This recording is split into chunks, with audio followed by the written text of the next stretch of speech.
नमस्कार मैत्रिणींनो, आज आपण कोशिंबीर कशी बनवायची याची सविस्तर रेसिपी पाहणार आहोत। तर इथे मी 2 कांदे, 1 टोमॅटो आणि 1 काकडी आणि थोडीशी कोथिंबीर घेतलेली आहे आणि अशी मस्त मध्ये बारीक कांदा, टोमॅटो, कोथिंबीर कट करून घेतली आणि त्यामध्ये मी आता काकडी 1 खिसून घेणार आहे। काकडी बारीक कट करून घेतली तरी पण चालते, पण मी इथे खिसून घेते आणि त्यामध्ये 1 वाटी दही इथे मी घालून घेतला आहे आणि छान असं मिक्स करून घ्यायचं। दही घातल्यानंतर दही जास्त आंबट नसावं।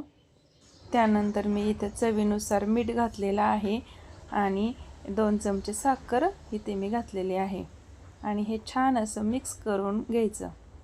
आणि त्यानंतर मी एका बाउलमध्ये 1 चमचा तेल आणि त्यात 1 चमचा मोहरी अशी तडतड करून त्याची फोडणी द्यायची आणि छान असं मिक्स करून आपली कोशिंबीर तयार झाली आहे।